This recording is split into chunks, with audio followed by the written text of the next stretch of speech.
Hi, everybody. I welcome to the Secure Families Initiative Nuclear Nonproliferation Team webinar, I guess we'll call it. Yeah. Just kind of a brief overview of what we're doing here, why we're doing it, and what our goals are. And we wanted to bring it to you during Women's History Month and to talk about, as women, our space in the nuclear nonproliferation space. So I have Brandy with me as well, by the way, I'm Erin Anhalt.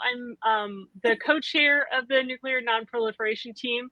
Shalina Critchlow is my co-chair, and Brandy Jones is the organizing director for Secure Families. Yes. Hi, everyone. So Brandy, do you want to start off like where we came with what prompted starting leadership teams as a whole? Yes. Thank you so much, Erin, for introducing us all. We're here today to talk to you about the importance of our leadership teams here at Secure Families Initiative. This one is very unique with our lens on nuclear nonproliferation.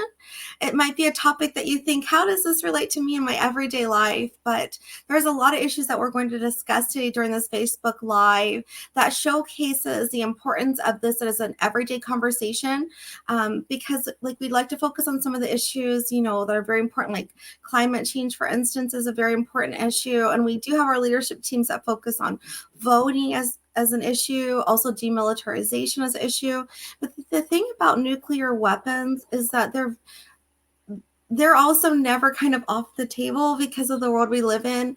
And when it comes to nuclear weapons, it's something that can end the earth by lunchtime, is what I've heard as a quote to really describe the severity of this issue. And the fact that we are affiliated with the military as either parent or spouse or veteran retirees, this is an important topic for us specific because it's a lot of times these are issues that are happening in our community.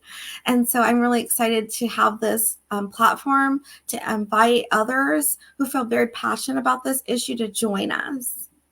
But I would love to turn it back over to Erin so she can showcase more about what are some of the, I would say, legislation issues that we are kind of following as a leadership team and why they're important to us at Secure Families Initiative and to everyone. They should really be an issue that you're aware of. Absolutely. Thank you. So I got involved with this idea community of nuclear weapons because my husband, when he was in the Navy, he retired a couple years ago.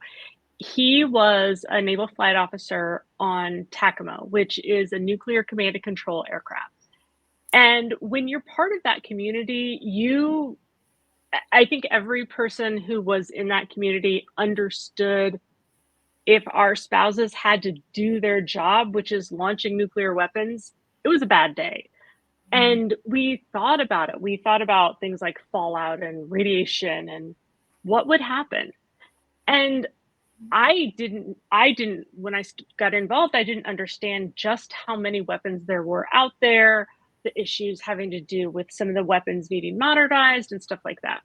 So that's when I first started to learn about it. And I'm just a lay person. I'm not an expert in the field, but we've been so lucky on this team to have actual experts in the field, everything from, nuclear nonproliferation experts who've worked in the community to people who understand the importance of diplomacy and strategic deterrence. I mean, we have incredible people who are part of this team, but we really want to see more military spouses involved because as military spouses, we don't often think about how nuclear policy impacts us, but it impacts everything about the military. And the biggest way is through funding.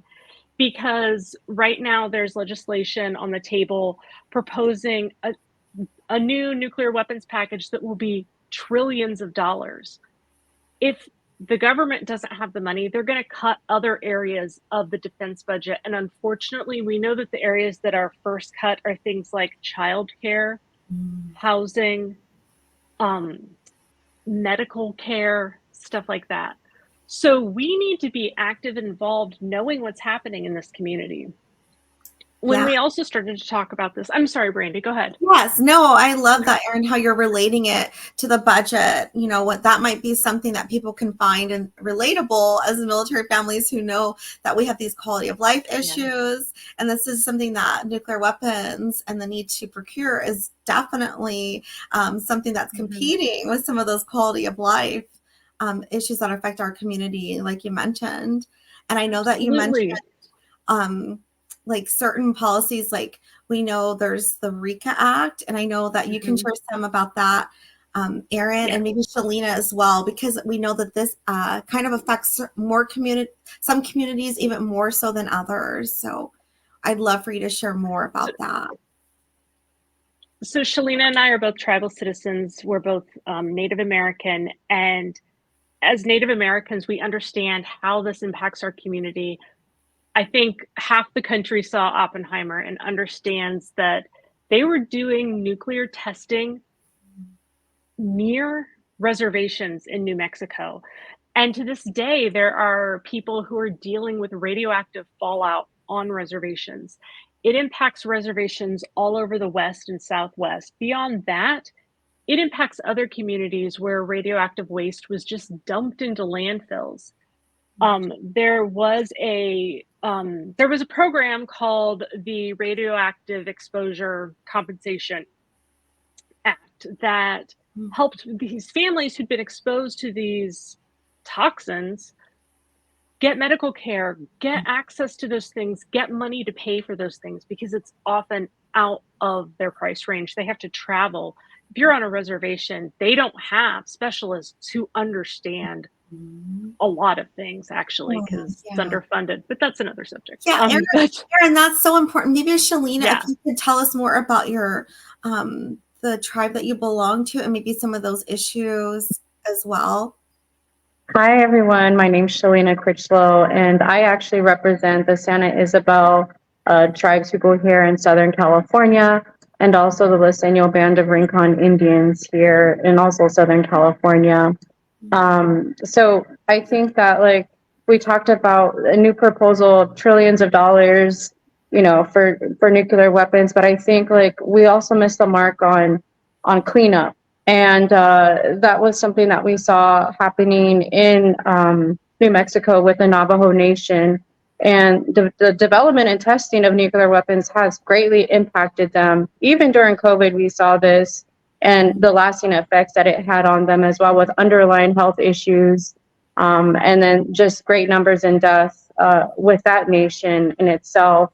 And some of the indigenous communities affected, like the Shoshan, the Ute, the Pai Ute, the Havasu Pai people, and many more, you know, are still being affected to this day by uranium and the lack of cleanup. And, you know, I think one of the things that a lot of those indigenous communities have really expressed is the lack of transparency from the federal government. And then also too, just the lack of the commitment of cleanup and, you know, the lack of transparency when all that happened with the uranium mining and all that to the people. So it's really important that we make sure that this isn't just affecting the indigenous communities, but it's affecting all of us in the United States. And I believe there was a number of like 10,000 abandoned mines across the country, you know, but that's still affecting a lot of those communities across the country as well. Thank you so much for sharing and highlighting that, Shalina. I think that a lot of our viewers, maybe they're learning or hearing something for the first time today and maybe thinking, oh, I didn't really think about that is near my community where I'm living.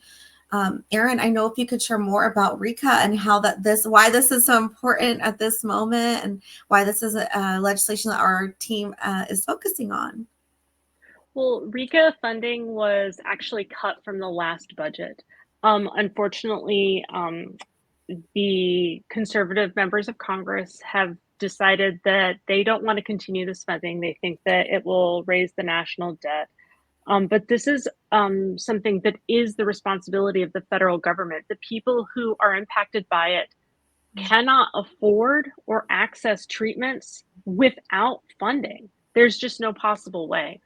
And when, I don't know if we necessarily knew exactly what the long-term ramifications of nuclear weapons were going to be when we were testing them, but we know now, and we have a responsibility to the people in our country.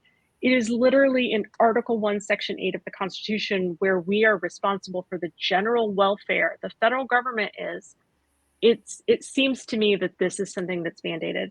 So right now, there was just a bill that passed through the Senate to extend RECA funding, but we really need to get people on board to push it through the House. Speaker Johnson is the only person that can bring it to the floor. We are actively working on some strategies with our legislative team at SFI to come alongside congressmen to really push this through, because the funding runs out in July.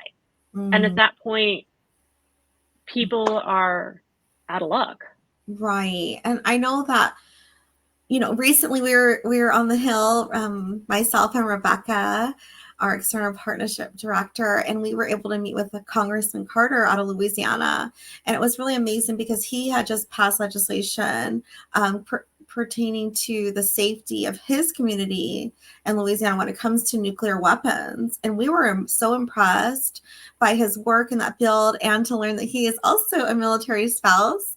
And it was very, I guess I would say, it gave me a lot of hope, and knowing that RECA is still on the table, that we have this opportunity, that we can make a big change in this nuclear nonproliferation space. And I guess I would share, I know your friend Vivian, who's also a member of our team, couldn't make it today, but these are issues that are generational, and they have an effect on people. Even though somebody you might be with today, you might not realize that they're connected deeply to this story. If maybe you could share just a little from Vivian, who couldn't make it. Yeah, I'm sure Vivian, she has a very busy job. So, but Vivian is Cuban American, and her parents were deeply impacted by the Cuban Missile Crisis. And they came to America one during and one right after the crisis. And she still has family in Cuba that it has been consistently hard to, navigate some of those relationships and visit. But it really does speak to the importance of diplomacy, which at SFI is one of our major focus. The Cuban Missile Crisis was solved through diplomacy. And one of the things that we want to focus on here, and the reason Vivian's so valuable to our team, is she has that personal experience of how diplomacy makes a difference, not just on an international level, but for real people, and their stories matter. And she is a proud American. She was born here, loves this country, and it was possibly because of diplomacy. And those stories matter, and they're so important to what we do here. And moving forward, we think about diplomacy on the big level, on the big scale, with things like, well, we need to talk about Russia to develop a New START treaty, which we do need to do, but it impacts people's lives, individuals. And sometimes we forget that. So I'm so thankful to have a team here where we really can see that big international picture, but we also understand that it affects individuals. Yes, thank you so much for sharing about Vivian and Erin as our chair and Shalina as our co-chair of the Nuclear Leadership Team. I thank you both so much for being here, and I welcome everyone in our audience today to please join and learn. Erin was describing, we have experts in the field. If you're still kind of thinking, I'm not sure about this, please come and learn more. And we are really excited to have this space for everyone to have this type of advocacy that really affects us all. So you can find out more information about the team on securefamilies.com. Thank you again so much, Erin, Shalina. I really appreciate you coming on today. And I'm excited we meet. Erin, can you share when we meet to give more info for everyone out there? We typically meet in the evenings, the first week of the month. We're still trying to work out we've only met twice, so we're still working out the exact time and date, and it's been a little wonky, but I think we We've typically been meeting in the evenings the first week of every month.